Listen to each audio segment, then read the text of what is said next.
What's going on, everybody? Welcome to After Prison Show, and today we got a real crazy interview for you.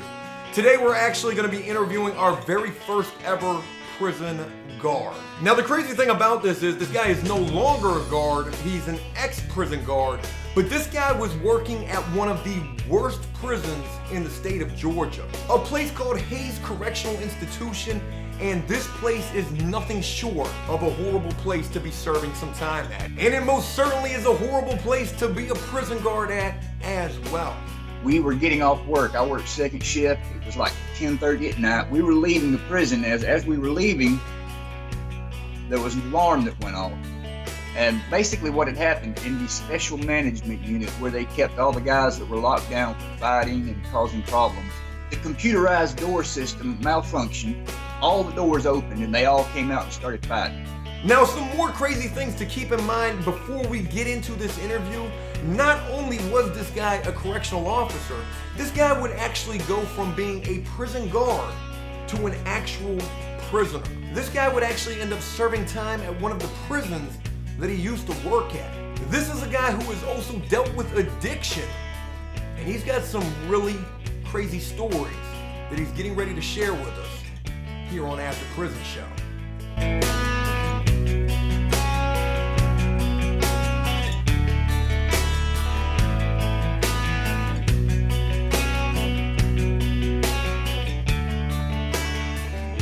Erik, I want to first start by saying thank you for taking the time to speak with me. Me and you first became familiar with each other through Facebook, and it was there where I learned a little bit of your story with the fact that you used to be a correctional officer and you've dealt with some pretty crazy things in your life as well, which we're going to be getting into in this video. But again, I just want to say thank you for taking the time to talk with us today. Thanks for having me. But you know, this is probably the first time we've ever had anybody on After Prison Show who used to be a correctional officer. Right, and not only that, but also I ended up going to prison myself for a little while. That is a really, really crazy thing to even just think about. Here you are, somebody who used to work inside of a prison, and then you'll have to go on the opposite side of the fence. I can't even imagine what that would be like at all. And matter of fact, the place I went was actually the last prison that I worked at, and many of the officers there remembered me, so it was embarrassing too. Well, since we've already got to this point, you know, could you talk to us a little bit about what that experience was like just right there with the fact that, you know, you say you were embarrassed because some guards knew you. Were there prisoners in there who knew you as well? Actually, no. The program I went to is here in Georgia. It's called RSAT. It's a regional substance abuse treatment. And it's a 6-month program in a detention center that is on the grounds of a prison, but we are kept separate from the general population. It's more like a probation detention center. Right. And so there's about 200 people in this program, 200 other detainees, and they're from all over the state. And everybody's there is facing, like, some of them are facing 5 years, some 10, 20, 30. And as part of the plea deals that they were given, if they would serve this 6 months in this program successfully, then most of them got to go home and be placed on probation and wouldn't have to serve any time in prison. So there was very little fighting or anything like that there. But at one point, when I started to be called out into the hall a little too often to talk to the captain or the warden that would walk through, you know, they started getting suspicious. And finally, I just told them, look, I used to work here, and I was a CO years ago. And this was like, you know, I was a CO in 1992 to 94 and from 90 to 92. So it had been years ago. There was nobody in that program that actually served time with me. But I thought my best strategy would be just to come straight and tell them and show them that I wasn't afraid. And that's what I did. And when you told everyone in there, the other prisoners, that, hey, you know, I used to be a guard at this prison, what was the reaction to that? There was really no negative reaction. You know, as you know, it's all in the way you carry yourself. And if you show fear and nervousness, you know, that could lead to some problems. But I just kind of played it off as a big joke. because basically it was, I mean, I had done all the things they had done. You know, I had broke the law, and I learned how to camouflage myself pretty well by acting like, basically, it depended on what group of people I was around, how I would act. And, you know, you have to carry yourself a certain way when you're in that kind of situation. But to answer your question shortly, no, it didn't cause any problems. Matter of fact, we had a program there where we had what they called dorm reps, where you would represent your dorm once a month in a meeting with the warden, the captain, and all that to talk about problems in the dorm and solutions.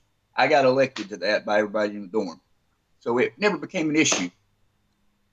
I mean, that's pretty remarkable, actually, just to, hear again that you used to be a guard, that you would end up having to serve time, and that while doing so, there wouldn't be any problems for you. And I'm actually very happy to hear that. I want to backtrack a lot, actually, and I want to go back to the very beginning, because one of the things that you told me in the original message, again, when we first became familiar with each other, was that at the age of 18, fresh out of high school, that was when you actually became a correctional officer. Could you tell me a little bit about that? I live in a very small town in northwest Georgia in the mountains. It's called Somerville, and there's just no opportunities here. There's nothing here. The only employment is a cotton mill or carpet mills, and that's it. And so fresh out of high school, I moved to Florida for about 6 months to try to go to college. Well, I got homesick. I didn't like Florida, so I came back. Didn't have anywhere to live, nowhere to stay, any money. But I come back, and within a month, I got a job working at that prison because it was hiring. And matter of fact, I started at that prison the day that it opened. It had just been completed building. They've been built for about 10 years. They've been building. It's a huge facility. It's called Forrest C. Hayes Correctional Institution. They've done a special on it on National Geographic. It's one of the most violent, dangerous prisons in Georgia. Wow. And it was one of the newest ones at the time. And they had just completed it and opened it up on November the 1st, 1990, and that's the day that I started. Basically because there were no other opportunities. The pay was good. The benefits were good. And, there's very little physical work involved. It's just standing around. And, with the fact that you mentioned that this was, covered by National Geographic, this prison that you were working at, and referred to as one of the most violent prisons that there are, I'm sure while working there, you definitely saw quite a bit of that yourself. Yes, there have been murders, inmates murdering each other at this prison, staff assaulted. I worked several escape attempts. I've seen men pulled down out of the razor wire, cut to shreds. I worked there during a blizzard in 1993 for 3 days. And I mean, we were stuck in that prison, and I was basically sleeping in rooms beside inmates. And it was just, I've seen all kind of crazy stuff. The place is, it's even worse now from what I understand than it was back when I worked there. I just imagine that you have so many stories you could share from your experiences being a correctional officer. But I'll just ask you to expound upon one, for example, and that is, you mentioned assaults on staff. Could you talk about maybe just a crazy situation that maybe comes to mind when you think about that? And was there ever a time when you felt like that was something that could potentially happen to you? Sure. I witnessed at one point there was a altercation in the chow hall, and we had an officer there. In my opinion, he was a pretty good officer, but he was by the book and he wanted everyone to do what they were supposed to. So that caused some problems. And the inmates cornered him in the chow hall and used a mop wringer and beat him across the head with it. He had to go to the hospital for a while. He lived. He didn't die. Didn't do any long-term damage, but I'm sure he was mentally scarred for a while. Did he return to work after this? He did. And again, was there ever a time when violence was brought your way or you felt like your life might be in danger? Yes. There was one point, it was in 1992, I believe it was. It was in like November. We were getting off work. I worked second shift. It was like 10:30 at night. We were leaving the prison. As we were leaving, there was an alarm that went off. And basically what had happened in the special management unit where they kept all the guys that were locked down for fighting and causing problems, the computerized door system malfunctioned. All the doors opened and they all came out and started fighting. So since we were the shift getting off, we had to go down there and put them back in their cells. So we had to dress up in the flak jackets, the helmets with the face shields, the batons, the shields, and go in there. And I can remember as soon as I went in, one of the inmates stepped out of his cell. He had a razor blade melted into the handle of a toothbrush, and he slashed me across the stomach with it. But of course, I had a flak jacket on, so it didn't injure me in any way. But I had to take him down with a baton, and that was really the only incident where I was ever physically attacked. I'd like to ask you, in your own personal opinion, because you were in this line of work, you saw probably quite a bit of what I talk about when I do refer to correctional officers on After Prison Show. There's many different varieties of the type of guards that you could meet, whether you're a prisoner or an actual guard yourself. But in your own personal opinion, what type of guard did you consider yourself? Were you somebody who was fair? Were you strict and by the book? To be honest, Joe, I didn't care. I looked at it as an 8-hour job. I was there to survive my 8 hours and get home. I didn't care if they gambled. I didn't care if they smoked. At the time, that cell phones weren't very popular, so that wasn't really an issue. But you could smoke in the prison at that time, but you had to smoke out on the yard. But I didn't care if they smoked in the building. If they gambled, I would generally ask 10% of the honey buns or the tobacco to let it go, Right. And there were times when I would come to work hungover or high, and I would just tell them, there would be an empty room. I would tell them, say, look, I'm going to go in here and lay down. If the lieutenant or the sergeant starts coming down here, come wake me up. And they would, because I was the one you wanted in your housing unit, because I did not shake down. I did not care. As long as you kept it quiet and didn't bother me, I didn't bother you. And I just have to throw this in here right now. I mean, you definitely sound like one of the sweeter type of guards, one of the cooler type of guards that, while serving time, you definitely want to have guards just like yourself working in the housing units where you're going to be at. Right. I mean, I don't care what anybody says. The inmates run the prison. I mean, that's just the way it is. And you can make it hard on yourself, or you can make it easy.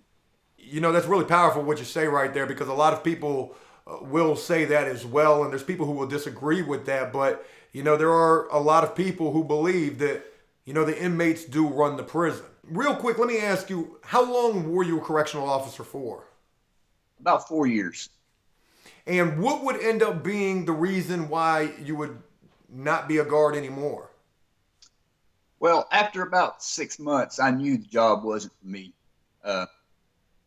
I didn't really have problems with the inmates. It was the people I worked with.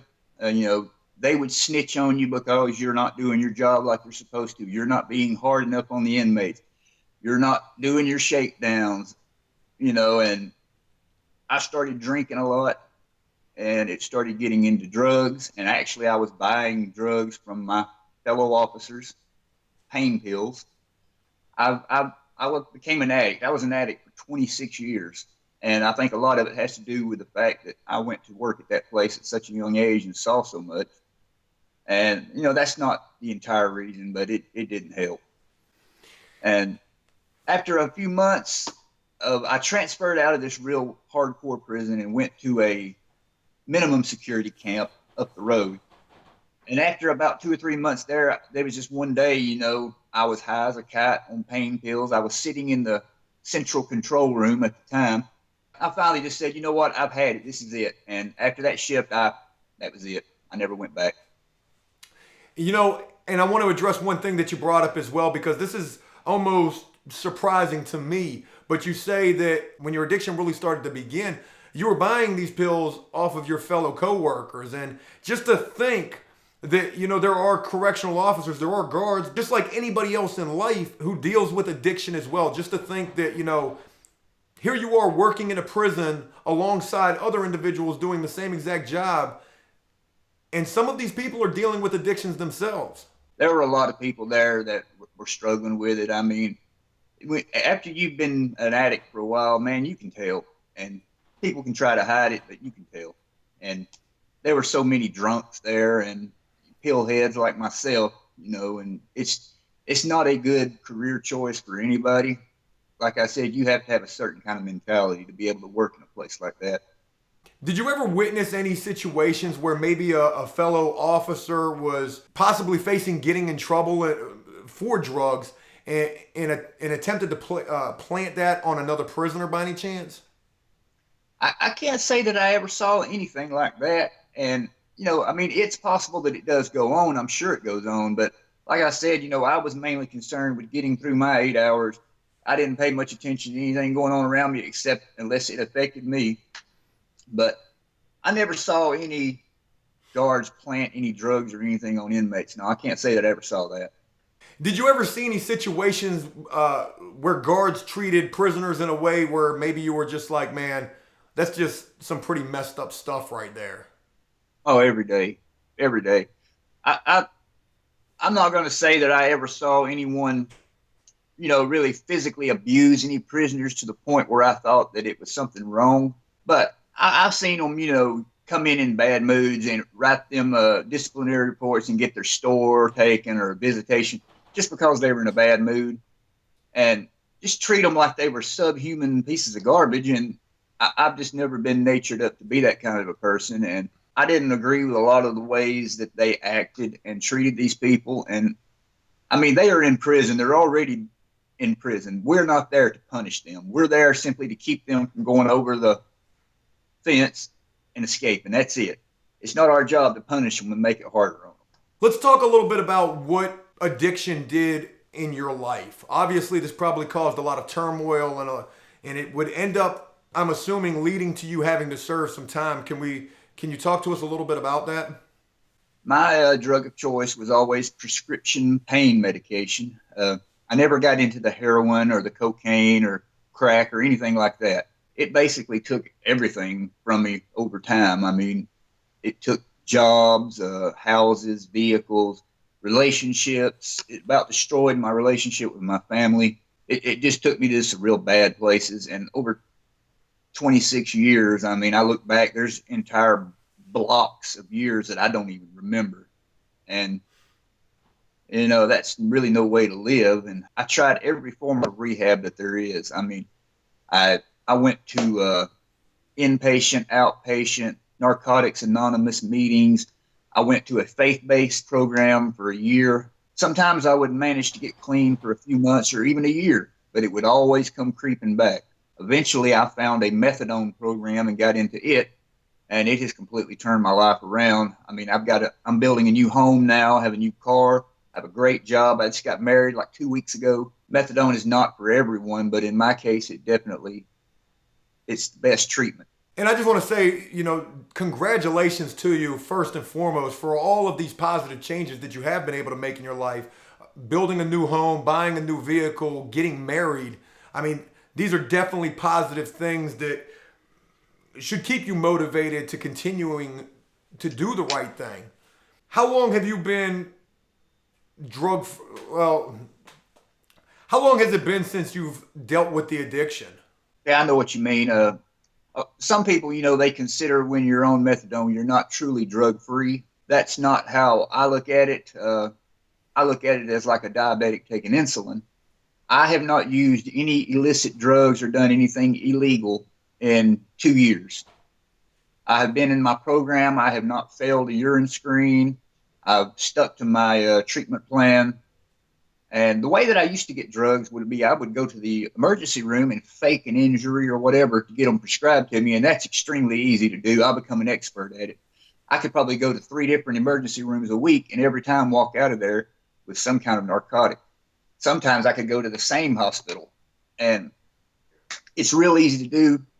That's why we have such a problem in this country with it. But to answer your question, I have been drug-free for about 2 years now. And I want to address this point as well. You know, there was no easy way for me to ask you how long it's been since you've dealt with the addiction because of the fact that you still are using the prescribed methadone. Do you feel like the methadone will always be a part of your life? Is this something that you're weaning yourself towards getting off of, or something that you feel you might need for the rest of your life? Well, the recommended length of treatment for people with a opioid addiction like I have is at least 2 years. But I feel like I will probably be on it for the rest of my life because I have had surgery on both knees, both elbows. I have really bad arthritis in just about all of my body. So I'm always going to need something for pain. And I don't trust myself enough to ever go back to a doctor and be prescribed another opioid. So since methadone is working, I believe I'm going to stick with it. Let's switch gears a little bit and let's talk about what actually led to you having to serve the time that you did. Okay. In the depth of my addiction, I committed credit card fraud. Actually, I took my mother's credit card and spent like $165, I think it was. And, you know, she didn't turn me in, but the credit card company did. And looking back, you know, she probably could have told them, yeah, it was my charge and not got me in trouble, but I'm glad she did because I deserved to be arrested for what I did. And matter of fact, when the cops come to ask me about it, I admitted, yep, I did it. I didn't try to lie, but credit card fraud is a felony, even if it's $1. So I got charged with a felony and I was sentenced to 5 years probation. I had to go to an outpatient rehab of my choice. But the interesting thing is, after I signed the plea deal, they actually went back and modified my sentence and sent me to a state-run boot camp. When I specifically asked them before I signed that plea deal, is this RSAT, that program I told you about? My public defender told me, no, it is not. So I signed the plea deal. About 2 weeks after I signed it, they modified it and sent me up there anyway. I got to wait on the street for a bed to open, and that took about a year. Now, there's going to be some people who hear what you say about how you actually got arrested and with the charge being that, you know, it was credit card fraud and it was involving your mother's credit card. Since that's taken place, I mean, I'm sure you dealt with a tremendous amount of guilt for doing that. What's the relationship like with your mother now? It was rough for a little while after that because I'm going to tell you the truth. When I went to this RSAT program, like I said, it was a 6-month program. While I was in there, I was all psyched up for when I got out to do a lot of positive things and stay off drugs. And I got to tell you, when I got home, it took me 20 minutes to relapse. Wow. I found a bottle of pills that I had left at home and swallowed them. So after I completed that program, I still stayed an addict for about 3 more years. But now that I have got in this methadone program, I have completely turned my life around. My relationship with my mother is great. I mean, she sees all that I've done, and she totally supports me 100%. She's glad that I'm doing this, and I believe that she would tell anybody, you know, methadone is the way to go. I mean, I feel like without this program, I would still be out there. I would possibly be in prison or dead. That's just crazy to think about because I know there's going to be some people who see this who have a mixed feeling about methadone. You know, I'm of the belief that really, I don't know. I've seen people go through rehab where they are prescribed methadone. I know people who are currently dealing with that, and I've seen them carry on in a positive manner, being able to maintain employment, seeing them be able to maintain and function in everyday society. So, you know, maybe for some people that is what is absolutely needed because for some, addiction is probably no other way conquerable. Yeah, and I will tell you, methadone is not a magic pill. I mean, you have to work hard too. You've got to do your part, and you've got to be ready to change and be sick of the drug lifestyle. And if you're not, then methadone can lead to a lot of trouble. And I would suggest anyone who wants to learn more about methadone and what it's really like. You know, like I told you before, I think in Facebook, I have a support group on Facebook. It's called Methadone Maintenance, Treatment, and Recovery Fellowship. I run it. We have over 1,000 members worldwide. We're growing every day. We probably add another 10 to 20 people every day. It's a great group, and it's got a lot of knowledgeable people. I have medical professionals that are members. I have counselors from methadone clinics that are members. It's a good place to get information. And I'm going to include a link to your Facebook group as well with this video so that anybody who may be interested in that can definitely go and check that out as well. I appreciate that. I want to keep this relatively short for right now and potentially also probably do a follow-up with you if that would be something you would be willing to do. But in closing, to anybody out there who may be dealing with addiction and might not have any idea what to do at all, what kind of advice would you give to them, if any? If they're lost and they don't know what to do, my first piece of advice would be don't rely totally on faith-based programs, because that rarely works. If you really want to find out some good information, you should do some research yourself. You should look at all the options. I'm not saying that a faith-based program won't work for everyone. Some people might cure them like that. But in my experience, you really need to do your research. You need to find something and you need to jump into it and hold on to it and try it. And if that don't work, try something else, but do not give up. Eric, I greatly appreciate you taking the time to talk with us today. And again, I do hope we are able to do a follow-up with you, because I know a lot of people who see this are probably going to have tons and tons of questions. But again, thank you so much for taking this time to speak with us, man. And I wish you all the success in the world. Like I said, in my group, we love you. We love your show. A lot of people watching. Well, I really appreciate the support. And I look forward to talking with you again real soon. Okay, Joe. Thanks.